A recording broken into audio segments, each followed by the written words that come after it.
রাসূল সাল্লাল্লাহু আলাইহি ওয়াসাল্লাম একবার যায়েদ রাদিয়াল্লাহু তাআলা আনহুর পায়ের মধ্যে মাথা রেখে শুয়েছিলেন। দীর্ঘক্ষণ শুয়ে থাকলেন। যায়েদ রাদিয়াল্লাহু তাআলা আনহু বলছেন, আমার কোনো কষ্টই হচ্ছে না। হঠাৎ করে কোরআন নাজিল হতে লাগলো। যায়েদ রাদিয়াল্লাহু তাআলা আনহু বলেন, দীর্ঘক্ষণ রাসূল সাল্লাল্লাহু আলাইহি ওয়াসাল্লাম আমার পায়ের উপর মাথা রেখে শুয়ে আছেন, কিন্তু আমি টেরই পাচ্ছি না। কিন্তু যখন কোরআন নাজিল হতে লাগলো, মনে হলো যে আমার পাটা ভেঙে খান খান হয়ে যাবে। রাসূল সাল্লাল্লাহু আলাইহি ওয়াসাল্লামের মাথার ওজন এত বেড়ে গেল, আমি আর রাসূল সাল্লাল্লাহু আলাইহি ওয়াসাল্লামকে রাখতেই পারছি না আমার পায়ের উপর।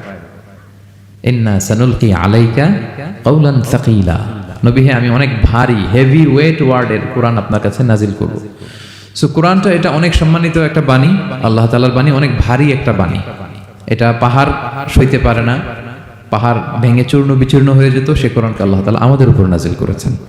সো আমাদের হিউজ রেসপন্সিবিলিটি, অনেক বড় দায়িত্ব যে এই কোরআনকে মেনে চলা, কোরআন পড়তে জানা, কোরআনের অর্থ বোঝা এবং কোরআনের নীতিমালাগুলো আমাদের সমাজে বাস্তবায়ন করা।